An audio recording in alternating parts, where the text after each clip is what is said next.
Is this thing on? To Spooled Life Live. I'm your host, Ram Garcia, and we are in the beautiful Corpus Christi Royce Bait and Tackle Studio here in Corpus Christi, right? Where the sun is shining. The Selena statue is nice and gray, a nice hint of gray, kind of like my Aftco shirt, right? I want to say that the raspa machine right next door to the Selena statue is in full force. Whether you want wild cherry, blue coconut, my favorite blue coconut ice cream on the bottom, um, a lot of syrup, right? I'm a real syrupy kind of guy. We can tell. Yeah, right, right. If it's not a raspa, it's a cold caramel, right? Today, unfortunately, I'm drinking mayonnaise again, right? We partied out so much last night. Congratulations to Haley. Way to go. Graduation party, Kingsville, Texas, all the way over there. It was pretty much like a quinceañera. We all had a good time. We had a bunch of brisket and potato salad. I don't know who made the potato salad, but it was amazing. Beans, they weren't refried. They were whole beans. So I'm more of a refried bean kind of guy, but it's okay, right? Adam Peña's in the house. Jonathan Saldivar is in the house as well. I want to say the wind today is back up, right? Yesterday was the day to be out on the water, right? We saw there's a whole bunch of offshore kayakers hitting the offshore scene. They're back. You're going to be seeing the post pretty frequently, right? The paddle, the paddle, little boats on the T heads are in full force right now. I want to say they're giving jet ski rides, but the highlight of this weekend is all the sales we got here at Roy's Bait and Tackle, right? If you're not a kayaker, if you're a jetty guy, surf fisherman, woman, right? Fish off land, right? Or you're just the guy that just likes to buy fishing tackle and just doesn't even use none of this stuff, right? We get the whole store's on sale, guys. Cruise on in. We got Mr. Shappy. Right now, I'm seeing at the fly shop, we see Mr. Shappy on board here, ready to help y'all with anything you need. Super knowledgeable staff, from sandals to shirts to caps to jackets, right? If you see a jacket in here, guys, it's on sale. I guarantee it. We got a hell of a show. Headline sponsor shout out first, though, right? Roy's Bait and Tackle, Sarge Custom Rods, Aftco, Marshwear Clothing, which my guest is wearing today, Down South Lures, Sea-Tow Corpus Christi. I wonder what some of the problems Sea-Tow could get in today or yesterday with no wind, right?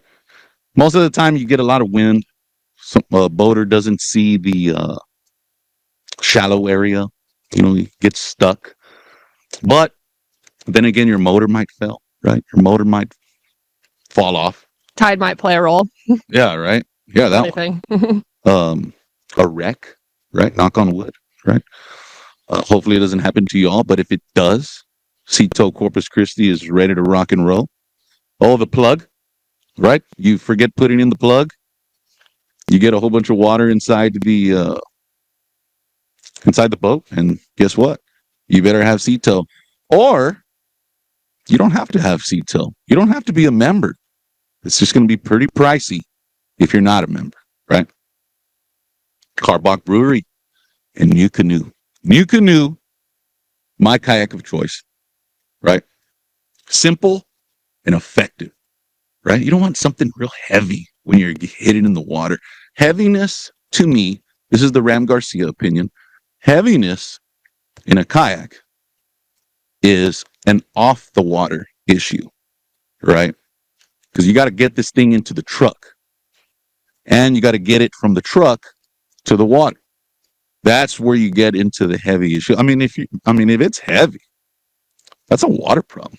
Let the water deal with it, right? Unless you have to paddle. Unless you get a real big, heavy kayak, you got to paddle. Austin Matthews in the house. Ernest Abrego in the house. We partied with Ernest this weekend at the Hurricane Alley at the Corpus Christi as well. That's awesome. Carbach NAs, non-alcohol. Cheers, Ram. Cheers to you. Cheers to everybody watching. It's going to be a hell of a show. I'm getting a little bit of citrus in the in this can right here. I'm getting a very faint hint of alcohol, right? I know everybody's like, dude, you just said it's non-alcohol. Guys, calm down. It's 0.5. Hey, like kombucha has alcohol in it. Yeah. So, yeah. 0.5% alcohol. They said it was more like if you're doing mouthwash. That's the percentage that this would have. So if you're one of those guys that's like, guess what? I just did 184 months alcohol free. You might not want to drink this because then that just ruins it, right? I mean, alcohol's alcohol, right? Might make you crave it. I don't know. Guys, drink responsibly. I got a hell of a show coming all the way from Dakota, South Dakota. Now a Corpus Christi, right? Lilly Walker. Thank you so much. Thank you for having me. Seriously, thank you to Roy's and everyone else too. Right? Yeah, thanks for being here on the show. What did you do this weekend? What have y'all done? I did a tournament yesterday, and now I'm here talking to you. Oh yeah, yeah. What was the tournament called? I did the Real Wicked Summer Smackdown. That was out in Aransas Pass. Oh really? So before we get in, tell us a little bit about yourself, right? Because nobody has any idea who Lilly Walker is, right? I'm kind of a wild card, but I grew up in South Dakota. Always knew I wanted to be a marine scientist of some sort. I don't know how I knew that, but you're a full-blown marine scientist. I am, yeah. Oh wow. So, I started my first year of college in South Dakota at South Dakota State University. I thought I was going to be a pole vaulter there. Oh really? And then I decided, no, I want to work and I want to learn. So I moved to Texas, the great state of Texas. Like you wanted to be a professional pole vaulter? Yeah. Oh wow. Yeah. Like go to the Olympics and stuff, or not really, but maybe just collegiate level. Oh, okay. Yeah. So I loved pole vaulting in high school. I finished my last year of high school by winning state, and I was like, "Let's go." Oh wow! How high was that? I don't even remember. It was like 12 feet something, or I don't remember actually. But that's behind me. But anyway, I moved to Texas to finish my undergrad. I got my degree in biology, and then immediately jumped into grad school. And I got my master's in coastal and marine system science. And I worked in various auspices, I guess, in between all of that. But now I'm an environmental consultant on the Texas coast. So, wow. Yeah. When you went to college the first time in South Dakota, it was full blown, I want to be a scientist. I thought at that point I wanted to go to medical school. Okay. But my family is a lot of medically inclined people, and so I thought that was just a natural thing that I should do. But you thought there was no other classes in so college. I was like, it was just nurses and that's it. And nurses or doctors, or like some of my friends are neurologists now, but I wanted to do marine science. Yeah. What does your family think of Ozempic? I don't know if I've gotten an opinion from them on Ozempic. I think it's fascinating. That's to be honest, a big deal. It is a big deal. It's huge. They were huge. Like the people that are taking it. Yeah. You know what I mean? I've seen people. I'm like, dude, but I feel like they lose it too fast. And how do you get rid of that? You know what I mean? That's what they're shooting for, though. If they're going to shoot up Ozempic. Yeah. I mean, they want to lose weight. Yeah. But once you lose the weight and you have a whole bunch of skin, just. I mean, it goes into like health or aesthetics, and I think a lot of people care more about the aesthetics than they do the health aspect. Yeah. And you could cover everything up with clothes. Yeah. Duct tape and stuff. Man, so marine science. Coastal and marine system science was my official final degree. That was before you moved to Corpus. That in South Dakota. So in South Dakota, I was doing biology with like a pre-med. Is there any water in South Dakota? So I grew up fishing in little ponds that we had on my family farm for crappie, cool. bluegill, bass, whatever. But also we'd go into lakes and streams and I'd fish for brown trout, rainbow trout, etc. Right. Actually, one of my it was the year after I moved here, I took an internship for South Dakota Fish and Game, and I reared rainbow trout and salmon, and I'd stock them all over the Black Hills. And that's also where I got my first author research publication out of. And that was, I think, in like 2015. So you were full-blown freshwater. A full-blown freshwater. I wanted the degree.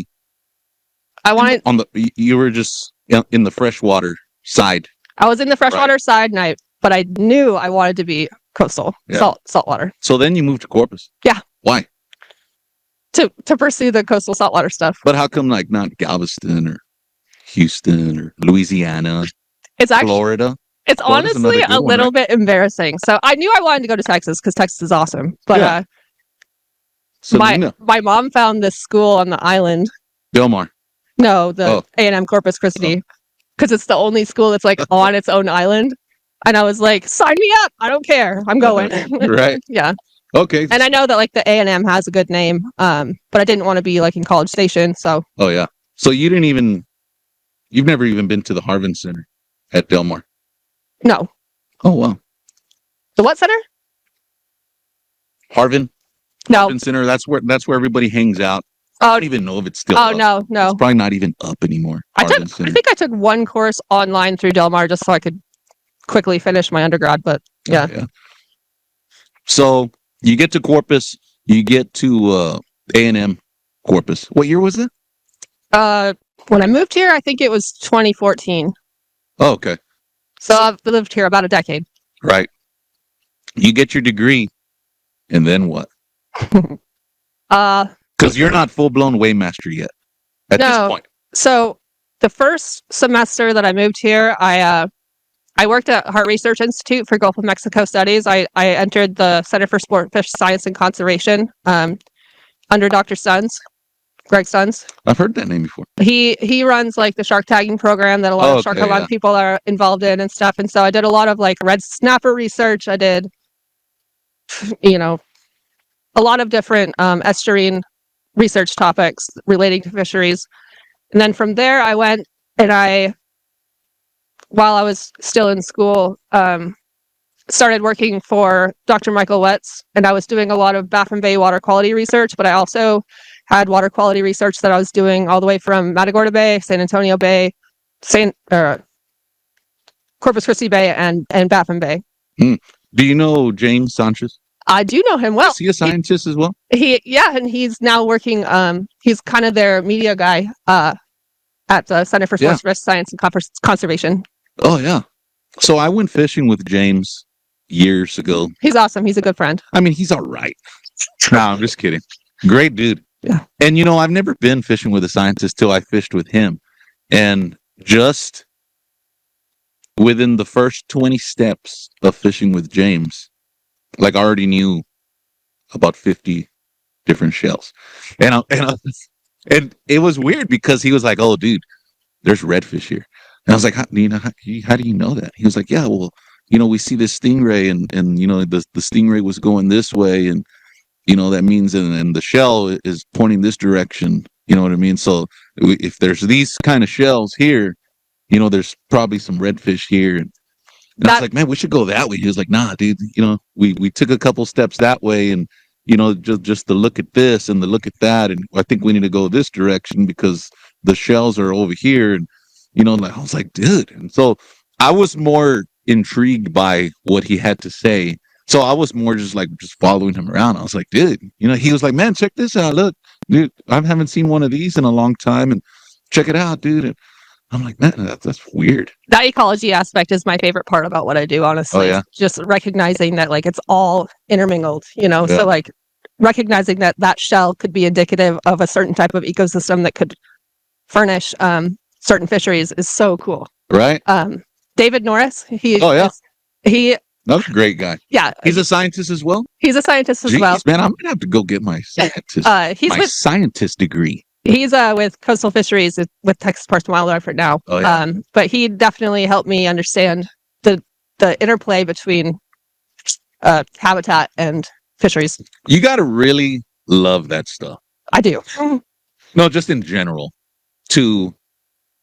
Like, I love to fish. I love being outside, right? Whether it's tag or hide and go seek or whatever, right? But to do it every single day and being in college and you go to your class and they're like, hey, guess what? We're going to be talking about this today. I'm like, dude, I don't want to do that. Like, if I were to be a scientist, I'd be the guy that wants to go fish every day and not the book stuff, or because I'm sure eventually you got to take some sort of test, right? I mean, it can't just be, oh, so you won all these tournaments, all these fishing tournaments. Guess what? You deserve to be a scientist, right? No, it's actually funny you brought that up. So straight out of my undergrad, I started my PhD program, and I was in that for a few years, but I was blowing off school to go fishing. Oh, wow. So I mastered out. So you're a fisherwoman at heart. At heart, yes. Like, you like that already, right? Yeah. Did that, I'm sure it helped a little bit in your degree, right? Like Absolutely. You're like, you know what, I probably want to do this. Everybody says that, like, go for what you love, you know what I mean? But then it turns into a job and you got to do it every single day. You know what I mean? I love that fact, though. Yeah, like, if it's too windy, guess what? I'm not going fishing. If it's too cold, I'm not going fishing. If it's too hot, right? If there's not enough carbach, I'm not going. But if I got to go and take a test, and guess what? You got to name all these shells or rocks, right? I'm sure rocks has a lot to do with it, especially in bathroom, right? I mean, with ecology, everything's, like I said, an interplay. So geology takes. What do you call the rocks in Baffin that have the worms? The serpulid reefs. Serpulid reefs. Yeah. Hey guys, that might be a test question later. So SERPULLID. I'm just warning you, right? It might be a test question, right? Fishing over the outdoors. Because we look at your post and it's fishing, full blown fishing and country concerts, or what is it? Something like that, right? That last concert you went to, pretty much country. Who was it? Let's give him a shout out. I went to Mickey Avalon on Wednesday. Is that who it was? Yeah. Do they have an accordion player? Probably not. I'm trying to remember which post you're talking about, but yeah, it was. I think it was Wednesday. That was Mickey Avalon then. Yeah, Mickey Avalon. Shout out to Mickey Avalon. Here's to you, Mickey. That's funny. When we look at the post, fishing, predominantly fishing, right? Obviously, right? It's part of your degree, but why not hunting or? I think it's funny that you asked that. I think a lot of it has to do with geography, and there's not a lot of like public land to hunt in Texas, honestly. Oh yeah. I do. Yeah, I went dove hunting, whatever. Like I do it, and I do it when I can. Something funny is, so definitely my heart lies with the fishing, and the why there is because I like the water, honestly. But something interesting is it was one of my first jobs when I moved to Corpus, and it was right here at Roy's behind the shop. As I worked in the archery shop, so hunting has always been a passion of mine as well. I'm taking some trips this fall to shoot some deer, maybe an antelope. Wow. Yeah, shot my first elk a couple years ago. I have passion there too. Are you gonna sit in a blind, or are you gonna like stalk these? That's the fun thing in South Dakota hunting is we don't really do we don't have feeders. It's actually illegal. Yeah. It's spot and stalk. Yeah. Okay, so there's no such thing as just sitting in the blind drinking and. No, and I'm not bashing that. I absolutely love that. Like, I've been duck hunting more. I love it, but it's just a different style. Right. Do they duck hunt over there in South Dakota? How do they do that? There is duck hunting, but that's more like sitting and waiting. It is sitting and waiting, yeah. And there are blinds and stuff. In terms of like birds. Oh, they do a lot of. I do. Canadian geese is more kind of my speed. They do a lot of the tree stands in South Dakota. Yes. Which, I mean, that's kind of a blind. It's kind of a blind. It's a little different because you're not like baiting anything in. Oh yeah. Yeah, I shot my first. Like no feeders and stuff, and like the deer know when they're gonna get fed. So yeah, it's not like that. yeah. So yeah, my first. So there's a whole bunch of real hunters in South Dakota. And I'm not bashing Texas hunting. It's just a different style, and I haven't like found my niche with it yet. Yeah. See, I like deer blind hunting. I mean, I like just to chill there and like wait. Mm-hmm. I guess certain hunters will know what's there, right? Especially like in a high fence scenario, but in a low fence scenario, you just really don't know what's going to come out. No, you don't. I mean? No, you don't. I mean, you know when your feeder's going to come out, and you probably have an idea of what type of deer is there because you've been seeing pictures all year long. But when you see a deer come in, and you're like, dude, I've never seen this one before. Where did he come from? Mm-hmm. Like, did he get loose from some big ranch next door, or yeah, you don't know. Right? My last mule deer, I was in a pop-up blind in the middle of this random pasture, and I was so tired I just fell asleep and woke up, and there were mule deer out there, and I was just like, all right, let's go. Oh wow. So I get the hanging out in a blind thing too. I'm not being pretentious. Gulf Coast Waymasters. Right now, Alex, his heart is just beating about 100 miles an hour. Oh, Alex, we love you. Right? Gulf Coast Waymasters, you are a full-blown Waymaster. Yes, sir. Since, for how long already? Are you the only female Waymaster in Corpus? Certified? Billy Koshin is out of, I think, Port Aransas. Someone could correct me, but I think she's the only other female that I know of. Yeah, that's Port Aransas. Yeah. Yeah, but I'm talking about in Corpus. To my knowledge, yes. So you can be whatever you want on Facebook, right? I mean, people have tournaments, and we're going to have a Waymaster, and guess what? Nobody's going to be cheating on this tournament because we got a Waymaster. There's a difference between a Waymaster and a certified Waymaster, right? There's a class you go to or something.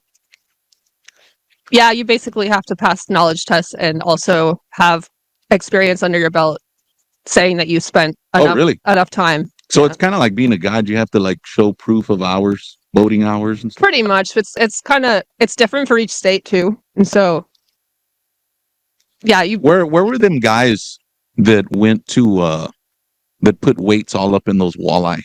Oh, that's South Dakota? It wasn't South Dakota. I think that was Wyoming. Oh, okay. Maybe. I could be wrong, so don't take me at my word for that. But it was up north. Was there a certified Waymaster at that event? Yes, he was. Oh, yeah. Really? Yeah. And so that's why they got 4 felony counts. I wonder, because that wasn't the first time they had done it. No, that's why I take my job very seriously doing this stuff, because it's not a joke, and that's people's livelihoods, you know. Right. Do you think that the Waymaster should be charged as well? Since everybody knew they had been doing it, and guess what? Now we caught you. Well, that Waymaster finally did cut it open. No, I know, but he had let him go previous years. If it was the same Waymaster. If it was the same Waymaster, but I don't know the details on that, so I can't really. Yeah. Yeah. I think he should be charged. I'm going to say it. Maybe cited. Guys, don't get mad at me. Right. It's a big deal. It's a huge deal. People lose a lot of money. How much was on the line for that one? That one itself was like a few $100,000. Jeez, you see? Right? I mean, I could. And then it happened in Louisiana. I don't know all the facts. Yeah. But that was a freshwater. It was like some bass, right? Somebody put what kind of was that when they like cut the bass in half because it was a catch, photo, release one? Oh, I don't know. Those are the worst ones. The catch, photo, and release. They're hard, right? Yeah. Do y'all do those as well? Yes, we do. Okay. Yeah. So if let's just say, right, I put weights in a redfish, right? How do you catch that when you're not bringing the fish back to the weigh-in? Or what kind of flag goes up and says, hey, wait a minute, because the fish is gone. If I see the length and it's 26 inches and I see that it weighs 13 pounds, that's going to flag me. And that's another reason I really like having polygraphs at the end of any tournament. Yeah. Because it absolves me from a little bit of that discretion when I can't have it, like a catch photo release thing. Yeah. So I'm going to put you on the spot here because that's just what we do here at Spooled Life. Tournament day, I catch a 26-inch redfish. It's a redfish tournament. It's hot outside, right? I've just been fishing all day. And I got a 26 and a 27. And there's really no, I guess you could weigh it. I mean, take us through the steps, right? You catch the fish. Okay, now what? I got to get my board out, right? I got to put it on the board. I got to take a zoomed out picture of no obstruction, right? Maybe put your hand in the center. I think that's with your typical, right? With your team number or whatever. Yeah. And some kind of date and time stamp. Yeah. Yeah. The token is on there. Your hand is towards the center of the fish, not blocking the front mouth area or not on the tail area, right? So underneath the hand, I guess some have even gone to the, hey, we don't want no hands on it, right? I think I've seen a couple like that. But let's just say you put your hand on it, right? And you put weights in this fish. How do you know that there's weights in the fish? Any bodily abnormalities that I could see in the photo, that would flag me for sure. However, a lot of these catch photo release ones are primarily length. Oh, yeah. And so weight, I mean, that's not always the case. So we did Islander anglers a couple months ago, and they had certified scales that they gave to anglers to use. Oh, yeah. They did an awesome job with that. But it's all tournament dependent. And like I said, I respect the polygraph, and a lot of these, it's also just trusting anglers to not. That's a big deal. Yeah. Once the picture gets submitted, right? Do you tell them do not release the fish till we give you a green light that's saying, okay, that's an eligible fish? Or do we send the video and we already released the fish and then you come back and say, hey, that was a weird looking fish. Send me another picture. And then I'm like, hey, guess what? I already released it. So I think that the tournaments that have moved towards catch photo release, they're conservation minded. And so it'd be backwards for me to say, you have to hold this fish indefinitely till I'm satisfied with it. Yeah. Because then if you don't have service or, you've already kept this fish. A lot of people do fish, down south in the land cut, and I don't get service down there. Oh, yeah. So I've always liked the tournaments that you got to bring in fish. Yeah, like it's so much more fun. I love the live weigh-ins. Yeah, I love them. I like to see the people come in and, with their chest all popped up, like they got big fish, and they really don't. Or they have big fish, and I get to kick them. Yeah. So that brings us to our next topic. Have you ever kicked somebody out of a tournament? Oh, yeah. Almost every time. Not like disqualified. I'm talking about kicked out. Like for bad behavior. Or just, you know what I mean? Or is the weighmaster just, guess what? I'm the weighmaster. I'm not the police. In our rules for a lot of tournaments, if you've ever had like an infraction, an irrefutable infraction, yes, you're red listed, and I don't want to see your fish. You're not. What is that red listed? Just can't come back ever? Yeah. Okay. Like I'm not going to be your weighmaster. Oh. So that's like denying service. Basically, yeah. Right? Yeah. Ernest says, if something flags her, what happens next? In terms of photos or just in general, you think? Just a red flag. I mean, I have. So I'm going to give you a scenario. Okay. Let's go deeper, right? I come in. This is a live weigh-in, right? It's not a catch. Those are real weird. The catch photo release. I feel they're difficult, and it's kind of a new thing so I'm still learning. Yeah. How to best be. Take a video and all that stuff. I don't like that. Right? I like the more live weigh-ins, cruise in, drink a whole bunch of Carbach. So kind of like maybe eat some pizza. Kind of like the Professional Redfish League's motto for but just with food. Yeah. Oh, so I come in, I bring in my fish, and I look at the weighmaster table, and it's Lilly Walker, and I'm like, oh shit. So I go back to my truck. Right? Is that a red flag? Just going back to you already walked in with your fish bag. You see me, or maybe you don't see me, but somebody comes to you and says, "Hey, Ram came in and then went back." It's a red flag to me about that person, but it's a green flag to me in the fact that they see me and they know that I do not mess around. Yeah, I don't mess around. Yeah. I was recently called a fish Nazi, and I actually take that as a huge compliment because everyone knows when they hit the scales that I will not waver for any bias reasons, or I won't just do a cruddy job. Yeah. So it's okay for the angler to do that, or should he be disqualified for going back to his truck for some unknown reason? I can't monitor that. Because he might have just forgot his wallet. He could have forgot his fish. They could be drunk and whatever. Like, that's not on me. It is a little bit of a red if they're flag. Drunk, red flag. Because you can't drink, right? Unless you're getting, what if you get polygraph? It depends on the tournament. If there is a polygraph, absolutely no drinking. Right. But I don't know. Just this tournament last weekend, the weekend before, everyone was, having a good time, partying on their boats, and I can't control that. And that's in the rules. That's on the directors. Right. Okay, so I go back to my truck. I come back in, and I'm like, oh shit, it's Lilly still up there at the table. So I'm like, okay, well, I guess let's just go, man. Me and Ernest cruise up in, and I'm like, dude, whatever you do, don't mess around, because the Nazi's here. Right? We get our redfish out. Ernest gets one, I get the other, and we put them in the basket. Right?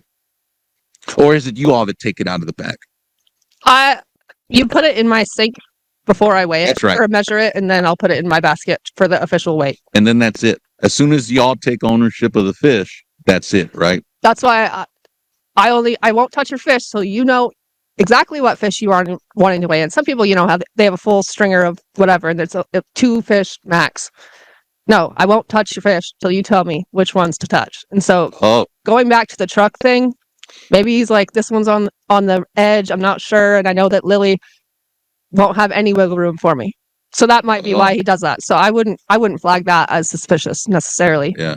And we're going over these questions because some people have never been in that style upper class tournament, right? Where you have a legit certified weighmaster. Most of them are like, and nothing against them. I mean, it's just foolproof, I guess, or cheat proof. And I guess nothing's cheat proof. You can still cheat if you have a polygraph, right? But I feel the tournaments that I participated in, like you could watch. I mean, hell, Gulf Coast Waymasters has evolved into where back in the day, we would go up to Alex and be like, hey, where do you think I'm at right now, bro? Should I go home or, should I stay? You know what I mean? And Alex was always like, dude, I mean, he couldn't tell us, right? But now there's screens up and you could tell exactly where you're at, exactly what place you're at, what placement, who's been disqualified. You know what I mean? Who brought what was your weight? And if you want to go home, you can just go home at that point, right? Yep.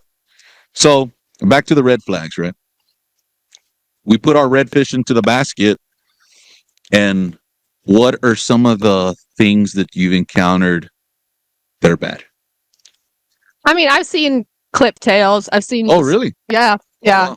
That's probably the biggest thing that I would say aggravates me because I'm like, you really don't think that I'm going to see this? Sometimes I see like weighted jig heads in their mouth and they're like, I swear it was. I'm like, cool, but get out. Oh, yeah. Another thing that. Like a 3-ounce jig head? Yeah, it's just like, okay, come on, dude. Like, we were fishing a redfish tournament and you have a 4-ounce. Or even packing their mouths with ice and stuff. I've never seen weights shoved up their private parts, but I really hope to never see that. Right. Some other things. I always check their their gills and their eyes for freshness. Oh, okay. Because the last thing you'd want is for someone to catch a nice fish that they think is right on the money and then freeze it for a week or whatever. Oh, yeah. And so I'll look for coloration. How dead is dead? I consider a fish live for any live fish tournaments I do to have like one movement of the gills or one fin movement. Okay, but if they show up with like foggy eyes, like what? That's when I kind of, so I've seen foggy eyes in trout personally. Like I've caught a trout and it gets foggy eyes pretty quickly. But that's when I look for the oxygen movement in their, not movement, but it's like the non-oxidation in their gills. Okay, so if I catch a redfish, what most of your tournament time is what? It's 1 to 3 or 2 to 4 usually. Right. So I catch it first thing in the morning, first light, 6 o'clock in the morning. He swallowed the hook and he's dead. And I bring it in dead. First thing okay, so I can tell when they've been iced down for a long time. Oh, okay. But their gills still don't turn the same black color that they do with time being frozen in a freezer. So you could actually tell when a fish has been dead, or signs, I guess. I mean, I can see signs of that, yes, for sure. Like I could tell a 3-day fish from a 1 day or like early morning catch. Oh, okay, right. What next? What happens? I brought in a fish.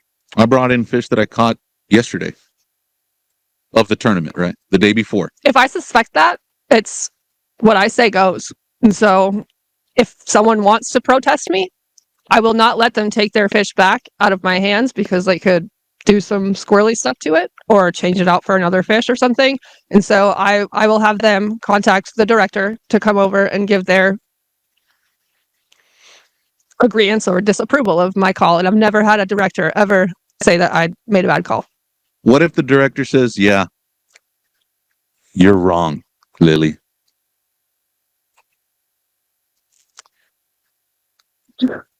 That's a tough one, right? Well, that's a good question, though. I mean, like what happens? Does Gulf Coast Weighmaster get involved and say, you know what?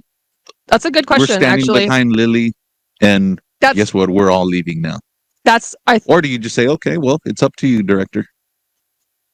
If they don't stand behind me, then it is ultimately up to them because they're the ones paying or whatever. I've never had that happen, thank God. And that's the reason I'm there is I'm a non-biased person and they can rely on me. So you're a offshore and inshore weighmaster. Yes. You were the first weighmaster for offshore. So, yeah. Right? For Gulf Coast, yeah, I was. Even before Alex Guerra. Yeah, I started weighing in 2017, right after Hurricane Harvey, because my friend needed some help. But you're already a scientist too. Yeah. Okay. And so that's why they're like, see, I feel that's a big deal. Like if we have no idea who Lilly Walker is, and somebody says, yeah, it's a girl at the Weighmaster, and I'm like, dude, a girl? What do you mean a girl? And then you show up and it's Lily, a scientist.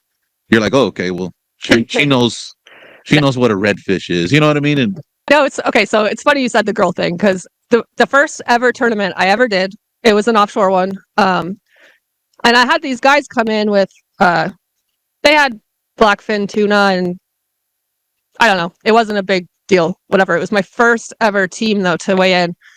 And they had Jack Creval as well. And they were like, oh, we've got this yellowfin tuna for you. They had no idea who I was. And I just looked at them deadpan and was like, basically, screw off. And they're like, okay, you know fish, let's go. And so ever since 2017. How do they bring those fish in? Or is it just off the boat? Like y'all go to the boat? That particular place that I'm still waiting for them actually, but yeah. Who is it? Let's give them a shout out. It's the Corpus Christi Big Game Fishing Club. Oh, I've heard about that. Yeah, it's weigh-ins are by Trout Street, back behind Virginia's. Everybody cruises in there and checks. Yeah, so there's 2 slips, and we've got big. Oh man, I forgot to get in contact with Virginia's. Virginia's was going to supply us with ceviche today. Oh, really? And I completely forgot about it.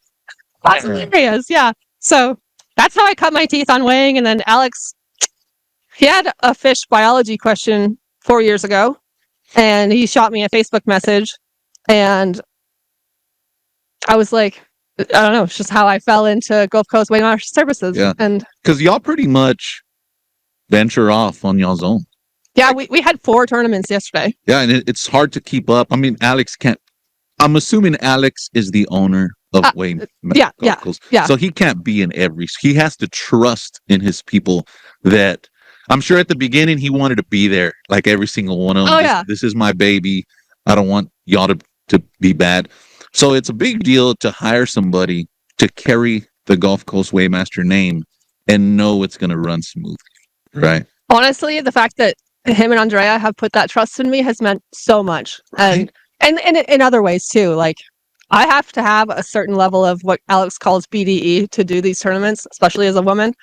And being a weighmaster for Gulf Coast Weighmaster Services has helped me in many aspects of my life with that. Right. So there's tournaments that you're just by yourself. I typically have, well, always have, like, what I call a recorder. So someone taking down the numbers that I'm screaming out. Yeah. Yeah, because it's for a couple of maybe minutes or maybe an hour, it's full-blown panic mode. Oh, yeah. When everybody starts coming in, guess what? It's 3. We had over 300 teams last weekend, and me and Alex actually weighed it together because it was that many people. And so when you and Alex are there and somebody walks in, right? Ernest and I walk in with our fish, and I see Alex and I see Lilly. Do you notice some go to Alex more? That's funny that you asked that. I, for sure, probably. Guys, I'm gonna stop you real quick. All the girls that are watching, do not go delete me. No, it's a really good question. I'm because just getting all these questions out there because some people don't know, Yeah. And I want to see, like, I also like to hear it at the professional level. You know what I mean? Weirdly, I guess, because there has to be some sort of, I don't take them to Lily, dude. You know what I mean? She's the Nazi. Let's see if Alex will. Alex is my friend. He just added me yesterday on Facebook. He's got to know me.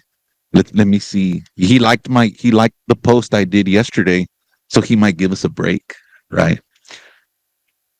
I think if anyone would think that Alex would cut them a break, they're a joke. Right. And I think that I do have a reputation for not cutting people breaks. But, like, just for this example, last weekend, I actually was trying to pattern that if people were purposefully going to him or I, or if they thought I was easy or that he was easier, vice versa. And I didn't see that. I felt like it was, I didn't. And I was proud of myself for that. Because people were just like, all right, these people are on point, Yeah. Like, we do everything the exact same way and that'll never waver. Right. I've been in the position to where I already know what I have, right? I've done tons of tournaments, participated in tournaments that if you go and you catch 2 redfish, you're like, okay, we're sitting good, dude, right? You already know when to go to, if you're not fishing to the deadline, you have an idea. Okay, let's start heading back. I think we're in a good position. Let's go get it over with, right? Let's go get our fish in. We don't want them to die, right? That's a big deal if they die.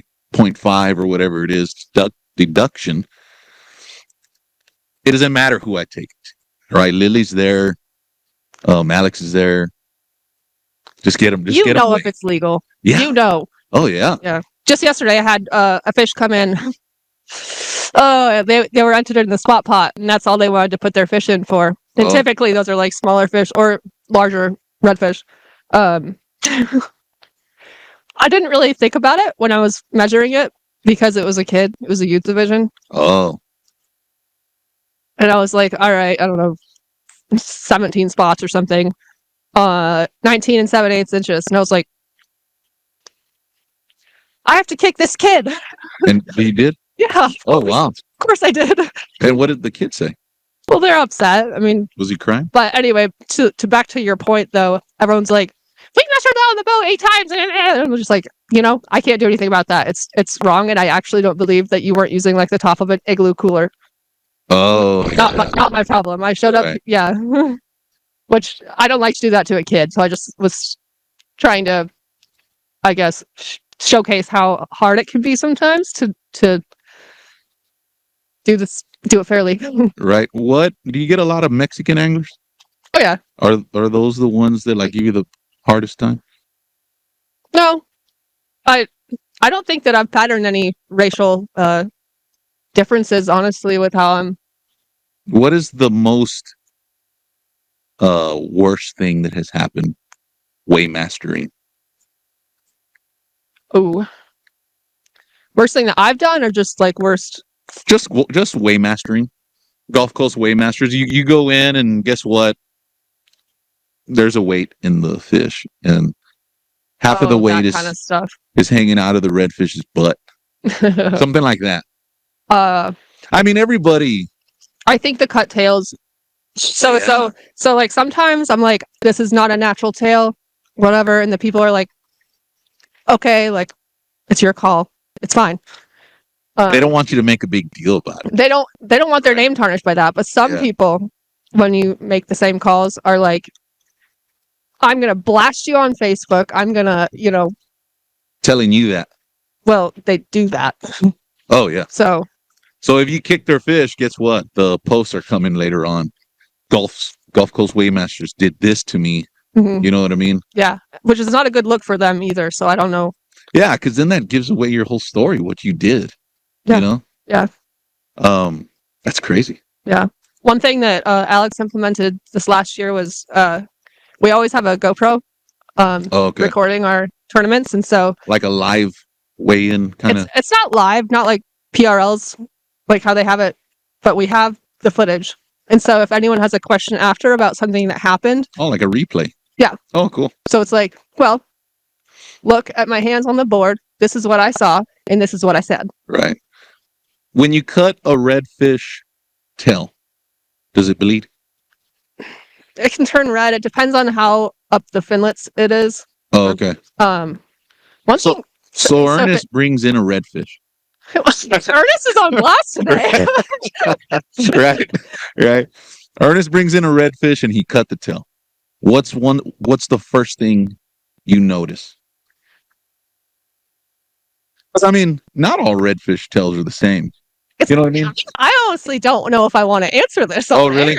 Okay, well, you don't have to. I mean, when you say that they're cutting the redfish tail, I'm visualizing that, they grabbed the tail and just like a straight line. So I look for that, the uniformity, not just like a natural curve of a caudal fin, but some things that people do. So you asked about the bleeding. Some people take lighters and like, oh wow, burn the tail so that I've heard, and that's crazy, right? It is crazy, and that takes away the redness. To go through all that stuff just to get a felony charge for a tournament. Yeah, to win, just to win $7 or $8 or $10,000, or even 50. Be a stand up person, or else go away. Yeah.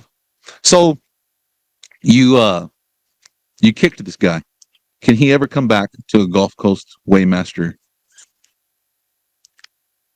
If I've kicked someone, that's different than like an overt cheating scandal. Oh, because I kick a lot of people all the time. Like, right. I mean, you could, if I catch a redfish and it's on the line, I could be like, dude, yeah, and I don't.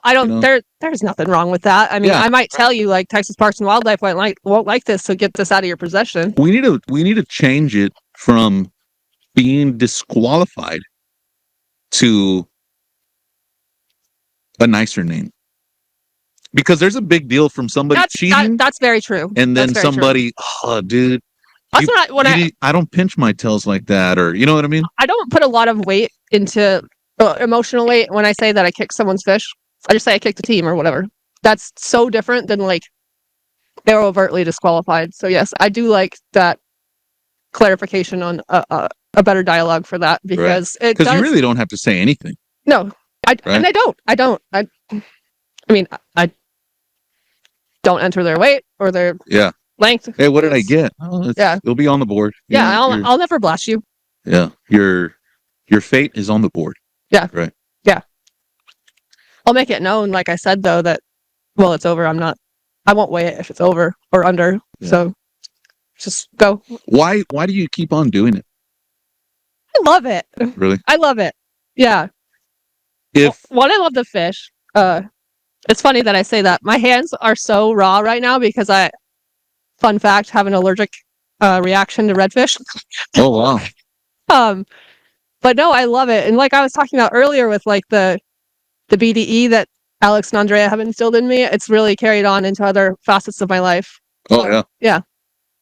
And it's just fun. If Alex said we're not gonna pay you no more, would you still do it for fun?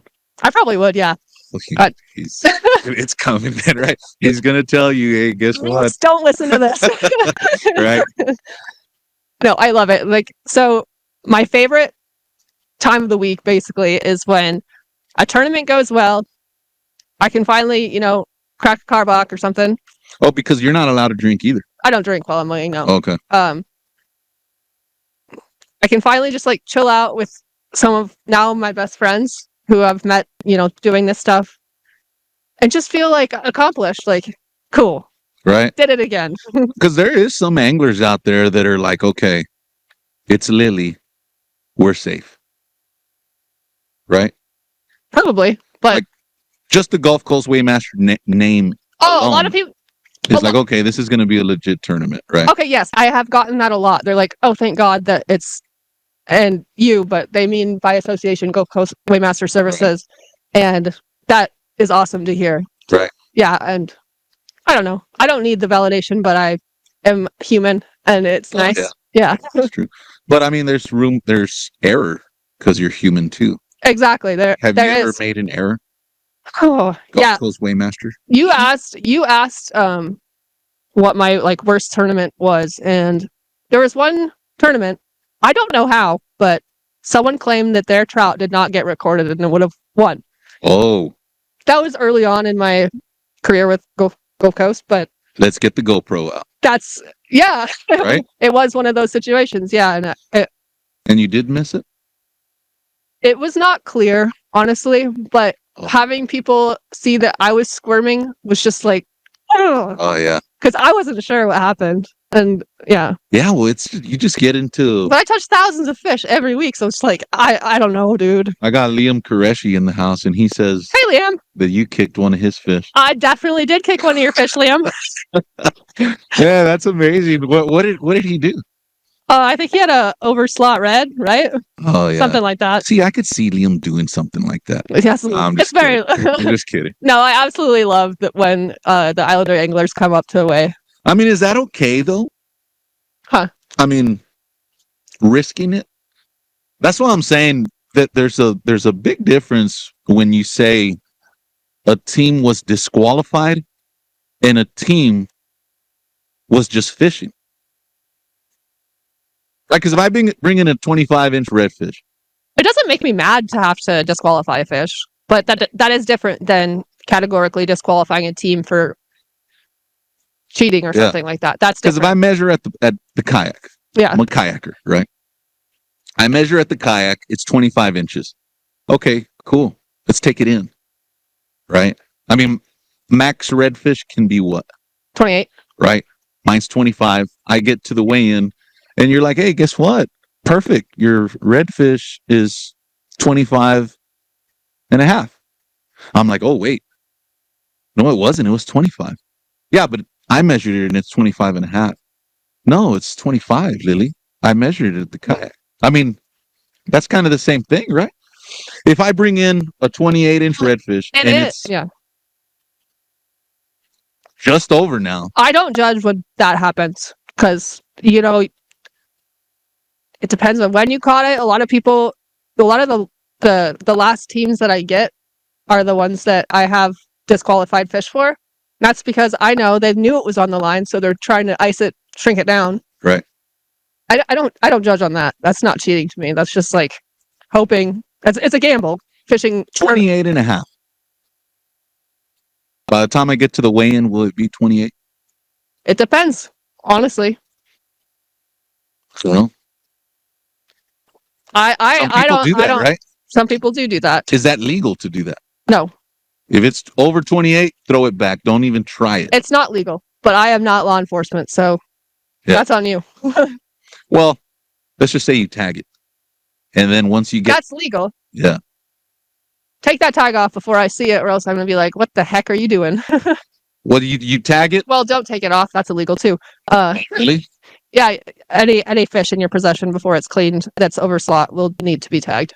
Oh, so even if you But there's the digital tags now, so that adds a new little layer to that too. Yeah, because even if you did, you would still not pass the polygraph.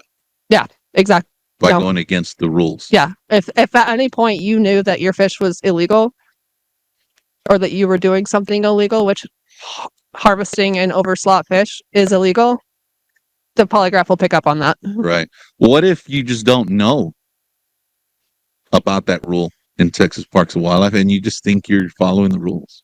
Well, then you're an idiot. Right. Don't pay bukus of money to enter a tournament and not know the rules. Right. I'm sure there's somebody out there that has done that. I've seen it a lot. People didn't know the regs changed. Sorry, that's true. I probably sounded a little bit of like a jerk with that comment, but no wonder the Nazi name. Now I see. I see where it's coming from. The not this last captain's meeting, but the one before that. The criticism that my boyfriend had on me was that I got up and the first thing I said was "shut up." To him?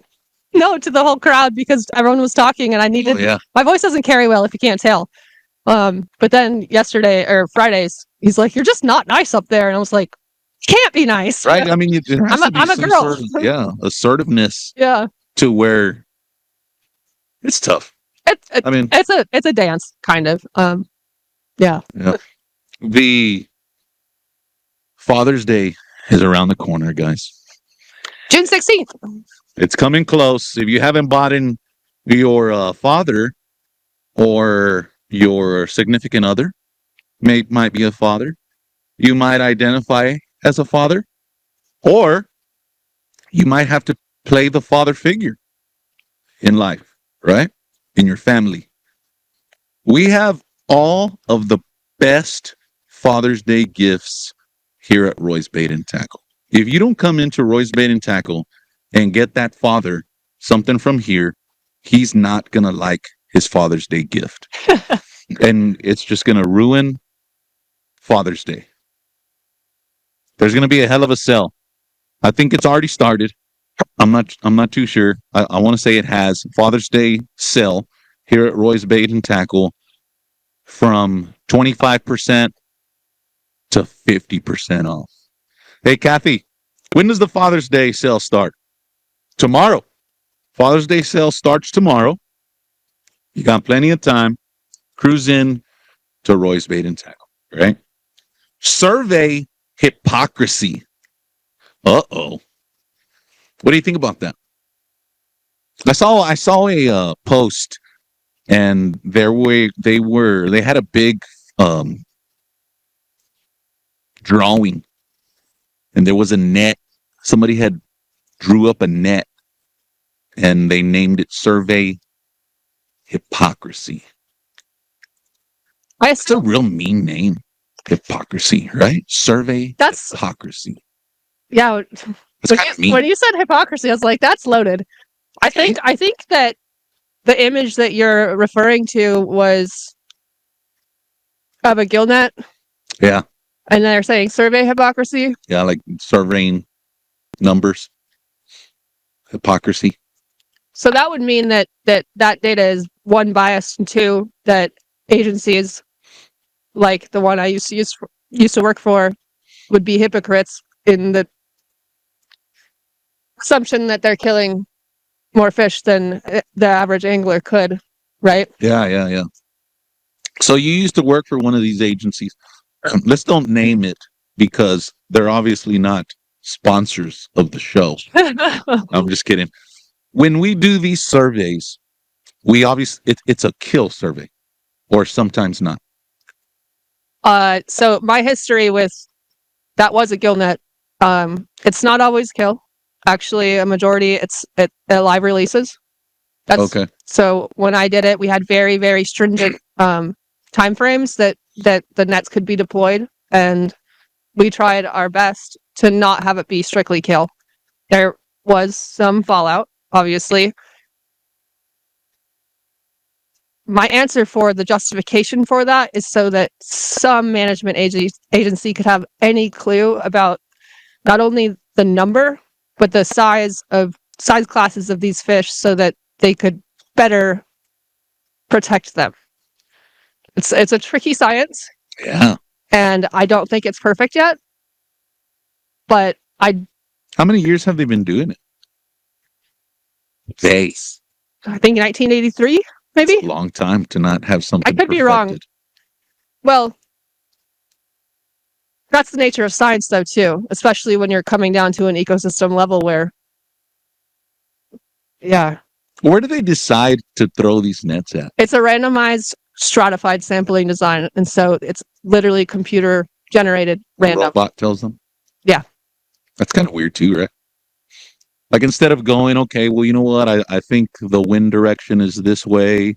They might all come this way. That's the point of it being random, though, is so that we're not biasing it to catch more or whatever, just to see where they actually fall in the last 50 years or whatever. This agency that does this, is that the same agency that has taken away all my trout?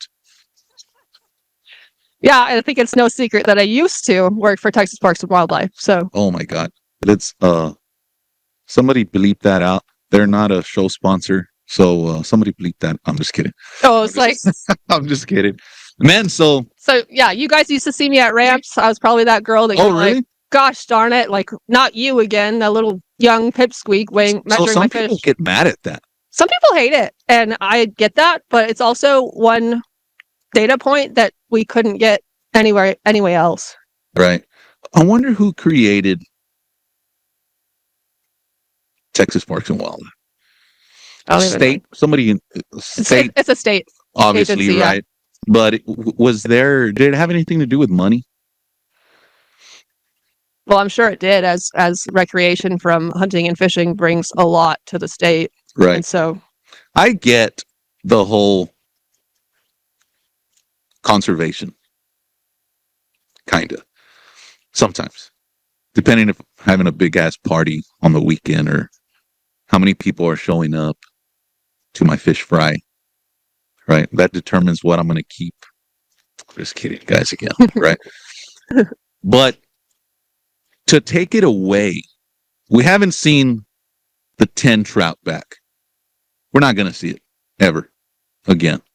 I mean, there's more anglers, there's more pressure, and fish are a finite resource. Is there more anglers? There are, yes. With the upcoming humans that are being born, I feel like there's a lot more tableters than anglers.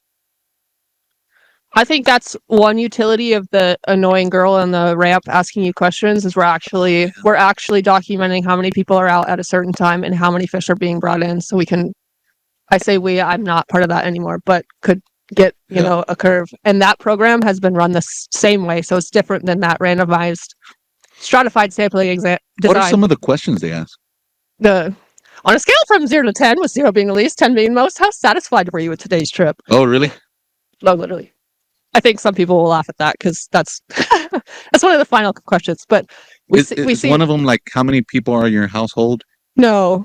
I think that's a big deal. How many people are in your household? No, but what county you're from is a big one, to see how Texans are traveling around the state for different to utilize different resources. Because at one point you could keep 5 if you were north of the JFK. And you couldn't keep 5 if you were south of the JFK. Do you think people fished north of the JFK just to keep 5 trout? Or they just said, we don't care. We're going to keep 3 because we miss the big trout. I feel like people are going to fish where they wanted to. So if you want to run down to Rocky Slough or something and catch your 3, then run north and catch 2 more. That's probably more like what happened. Jonathan says, would taking actual numbers from guides be possible or better? I think they do, right? I think the little skinny girl at the boat ramp is whether it doesn't matter if you're a guide or not, right? Yeah. You're gonna get asked. No, those are the numbers that we want. Yeah. Did you ever get like people saying, "Man, get away, dude, no, thank you." Oh, all the time, all the time. I had to be thick-skinned. It's kind of like. Oh, it was that bad? Yeah. Oh wow. I've had people that go tell me to go die. Oh wow. And I'm just like, I don't know, dude. I'm just doing my job. Would y'all give away stuff? Not really. I think that would help. Like if hey guys, kind of like a credit card at Walmart. Like you walk into Walmart and they're like, hey, guess what? If you do this thing, we're gonna give you a $25 gift card. I mean, there's certain programs, so like the Amberjack tagging one, where it's like if you tag one, you get $500 or whatever, or you catch a tagged one. Because CCA is different, right? CCA is different, but we kind of work in conjunction with all those things. But if the state is sponsoring that, I see its own set of political issues that could come to light. Right. Because you'd be paying for that. I'd be paying for that. Oh yeah. All y'all would be paying for that. Ernest. Right. That's what I was trying to come up with. So CCA is different. Texas Parks and Wildlife is different. The Heart Research Institute. That one's different. All different. There's just partnerships, so we can try the one that James works for. Yeah. Which one's that one? Heart Research. Okay.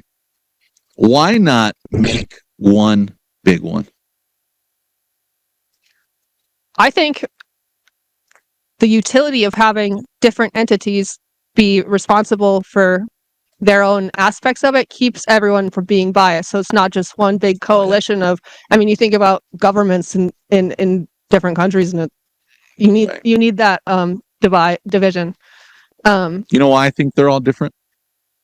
Or why there's many different ones? Money? Yep. I knew. I mean, I don't know. Right. Guys, don't get mad. If y'all are employed by them, don't go delete me. All right. No, I love all of those entities, but money does play a factor in the just welfare of those people even. So like people are paid. Yeah. You know? Regardless of how many trout they take away, they're still gonna get paid. And it was somebody's idea. Well, yeah, I guess it was somebody's idea to say, let's take away some trout, and then a conjunction of people to come together and say, yeah, it might be a good idea. Okay, well, let's get everybody's opinion on this. You know what I mean? Yeah. A counterpoint to this, and I'd like to backtrack for a second because you brought up money. Yes, everyone's money minded, but so, for example, you're upset that you can't harvest as many trout as you used to, right? And it feels like the state is taking away, honestly, like your food, your sustenance, your livelihood. Right. You can't keep doing that if it's not properly managed. So for a long-term sustainability, maybe it's not perfectly worked out, but I think that for these agencies to continue making money and for you to continue making money, doing what you love, there has to be some. But do you think it's me? Do you think it's like the me's? No, I don't. I did not mean to put you under a. Do you think it's the Austins? Do you think it's the Jonathans? Do you think it's the Liams? No. The Ernests. Or do you think it's the people that aren't, like all these people that are watching right now? I think we're up to 3,000 viewers that are watching right now. I'm just kidding. I'm just kidding.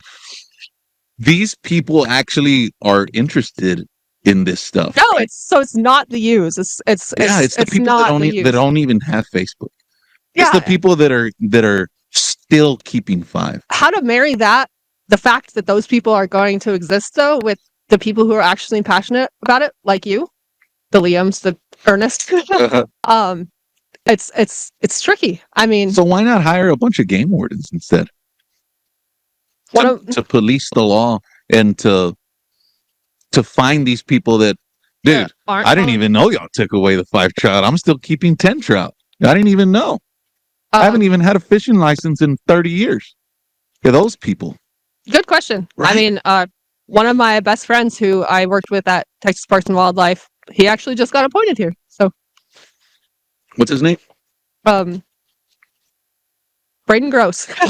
Shout out to you, man. Yeah. Man, I'm all for getting pulled over by the game warden. I haven't been pulled over since the last time I got a ticket. But I'm just kidding. When I get stopped, whether it be a police officer or a game warden, like I come with some questions. Like I want to know why, right? Like, okay, well, getting pulled over, getting stopped by a game warden, it's pretty much like going to a Gulf Coast Weighmaster's weigh-in, right? Because you can measure that thing all you want, but guess what? It doesn't matter till they're measuring it. It's true. Yeah. Because you could fight that thing all you want, it don't matter. That's a very good parallel, I guess, with which I'm no game warden, obviously, but yeah. Well, I mean, and I guess you could fight it, but you're fixing to go to a judge that has no idea. He probably don't even like fishing. No, he has no idea and no incentive to believe that you're. Yeah, and then you're going to the county. Yeah, that's even worse. You're not even going to like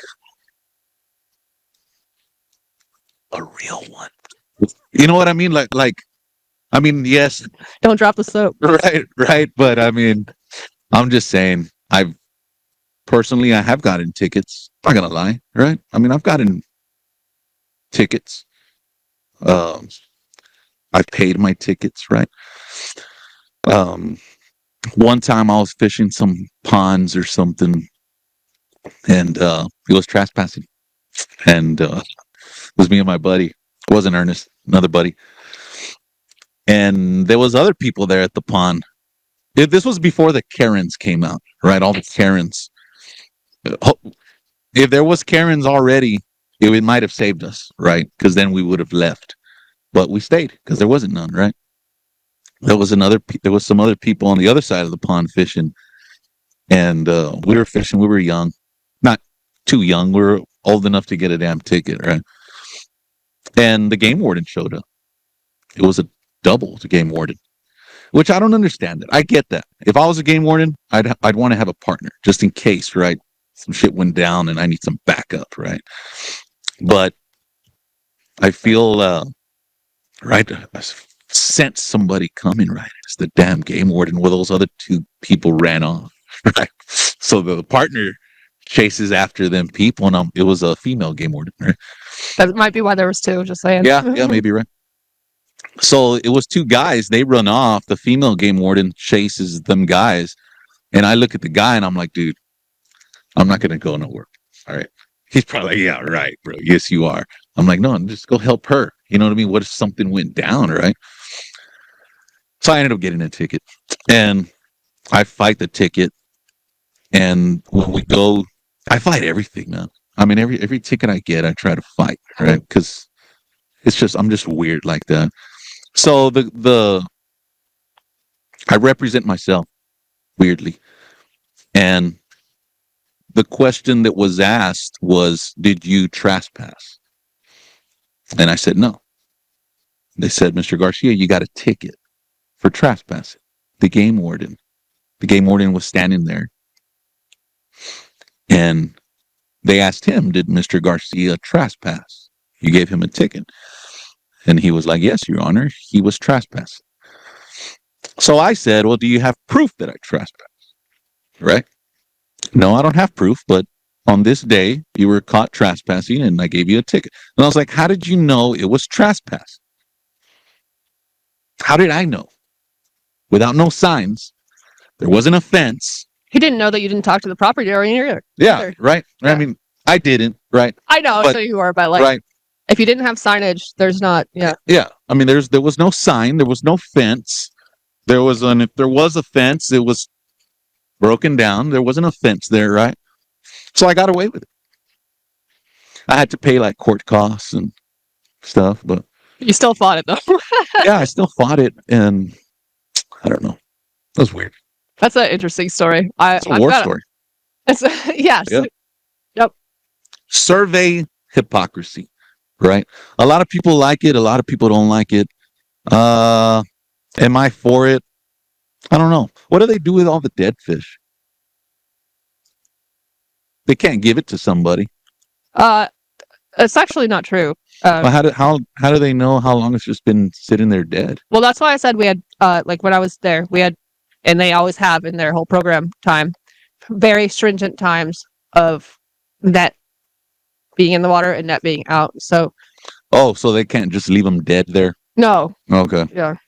And like pull them all out and hey, guess what? We're gonna donate all this fish and everybody gets sick. We did donate fish if it was questionable. It was Yeah, I guess if it's dead. Yeah. But What's next? What's next for Lilly Walker?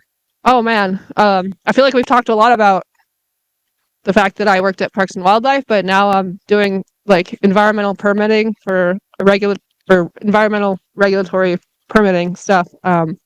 So what do you think about the beach? Well, speaking of permitting, do you have a specific question about the beach? Are you for closing the beach and not driving on it anymore? No, that's Texas beaches. That's one reason I moved here. You asked that earlier, and that is one thing. I am not for closing the beach. I'm actually involved in some work with the county right now to continue our beach maintenance activities, which include the just grooming it of sargassum or just so it's drivable. I've been working with the county on the Bob Hall Pier project, and so that has like fishing implications, also driving. Like you don't want to have to park in the parking lot to go. That'd be a long walk. Yeah. So what's with that? Are they moving along with that? The final design plans were approved in March. I think it was March 23rd or something like that. 13th, 23rd, something like that. So the engineers drew up the final plans. The last that I know about it, I went to Commissioner's Court 2 weeks ago, and they're basically it's out for bid right now for who's going to do it. Oh, so it's going to be owned by Corpus. Oh, okay, I see now. So was the old Bob Hall Pier owned by Corpus, or did somebody own it? Depends on how you. Because there was a restaurant on there. Yeah, and that was just a lease that they had with the county. Okay. I guess you can't own it. Yeah. Right. Yeah, because it's C-word of Yeah, I guess. So they had a lease. What was it, Billy Mays, or what was it? What was the Michael Mays? Michael Mays, or something like that. You lease that. I feel like it's just going to be so high tech and so nice that they're not going to want all these campers out there fishing and bring your tent and throw all your 50 rods out there. I think they do, though, because think about how much money that brings to the state itself and the county. Just fishing on the pier? Just that area. It really does bring a lot of money into the area. Yeah. So tourism and rec is like one of Corpus's biggest, incomes. Yeah, and there's not many souvenir shops. There's not many souvenir shops, and there's also not a lot of like amenities like in other coastal towns. Like if you were going to go to like Emerald Beach in Florida or something, there's not like floating splash pads and stuff. The pier was like a really fundamental thing to. Yeah, that's my opinion. It was like a landmark. Yeah, it's a landmark. Everybody knew about it. A landmark, exactly, and it's been in there since the 50s. Like because it's not there no more.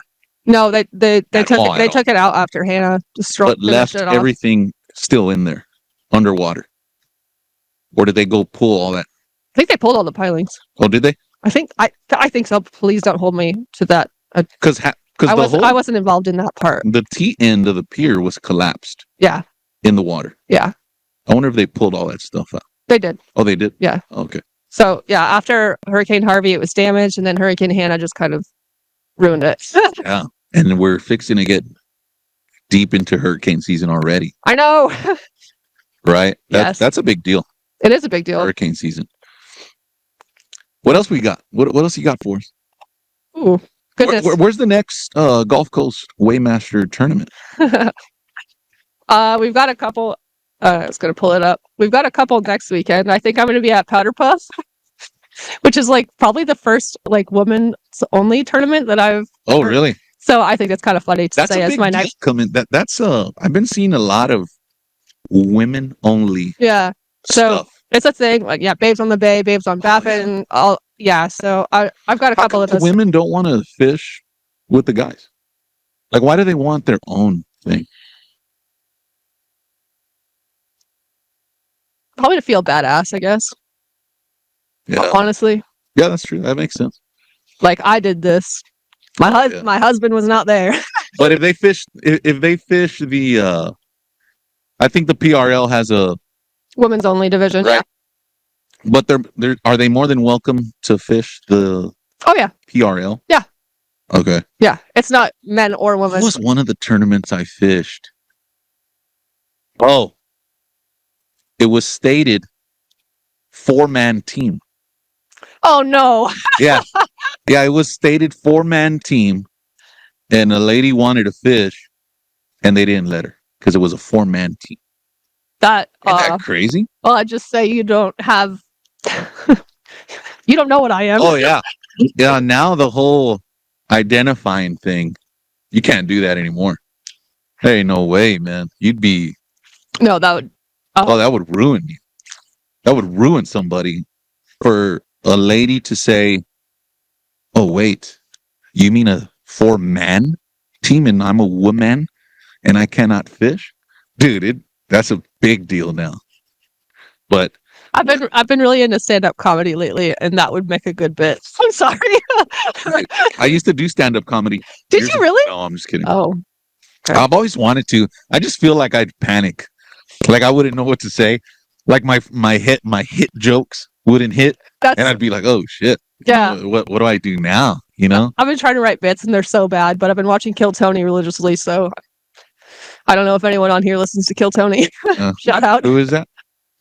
Tony Hinchcliffe. He's like Joe Rogan's little spawn. Oh, really? He's at the comedy mothership in Austin. Okay. Yeah. That's pretty cool. I went to one. Well, I've gone to a couple. Mesquite Street when they would have the comedy. Shout out to Daniel Benavides. Comic-Con, the Comic-Con man. He was on Kill Tony. He's amazing. Oh, really? Yeah. Yeah, he's all right. And I'm just kidding. I'm just kidding. Like, I don't know how to respond to that nicely. Daniel Benavides, he's from Robstown. He was actually one of my groupsmen in my wedding. Yeah. Yeah, we're super tight. I would go check him out when he was doing stand-up comedy there. And man, I don't know, man. I'm pretty much doing stand-up comedy right now.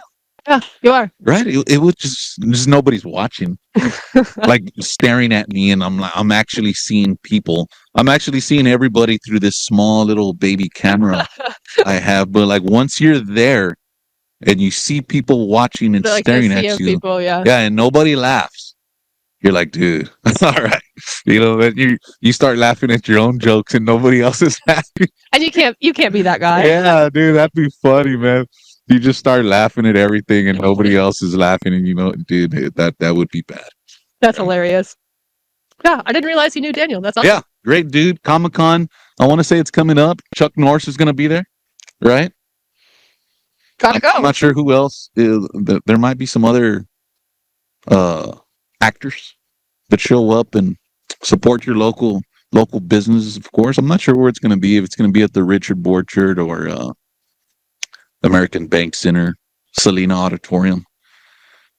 I think that's what it's called, right? Selena Auditorium, American Bank Center. The one on the smaller one is. It would be a Selena Auditorium, I think. I think, yeah.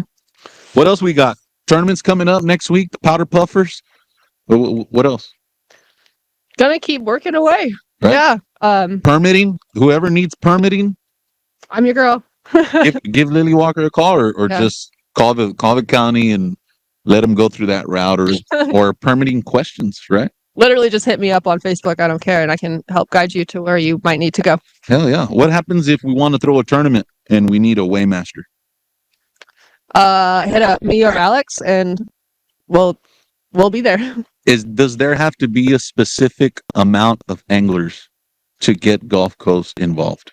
No. It could just be one, and you automatically win. Yeah. Right. If you want to have a first place Guess trophy, what? I'm the director. Yeah. So if you kick my fish, guess what? I still win. Right. Just kidding. Oh. Father's Day is coming up. Like I said earlier, Roy's Bait and Tackle has it all. Right. Shout out to the headline sponsors of Spooled Life Live, Roy's Bait and Tackle, Sarge Custom Rods, Afterco, which I'm wearing right now. Nice button up. You know, it's soft.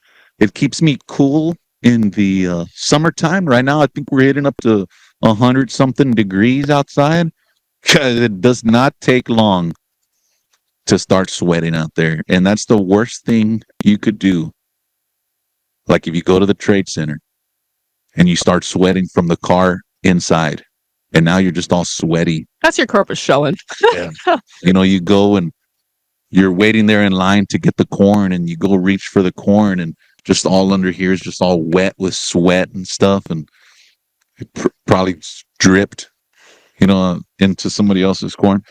Into someone else's. Marshall Wear Clothing, Down South Lures, Sea-Tow, Corpus Christi, Carbach Brewery, and New Canoe Kayaks, which you can find here at Roy's Bait and Tackle. Guys, it's been a hell of a show. Thank you so much, Lily, for Thank you. Cruising in. We learned a lot.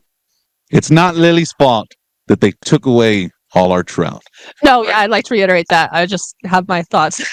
Yeah, and it's good. It's good. I mean, a lot of people will say there's a lot more other fish to eat, right? But conservation, it's not just to one species, right? That's why when we started out talking about the ecology side of things, I'm like, that's actually where my interests lie, because it's not just one species. It's all of them, right? Mm-hmm. Thank you so much. Yeah, thank you. It was a badass show. We'll see y'all next time. The flyer for next show will be out in a couple of weeks. I always say that and I forget, and then I just kick the flyer out like 3 days before the show. I need to get better than that. I need to get better. We'll see y'all next time, guys. Take y'all.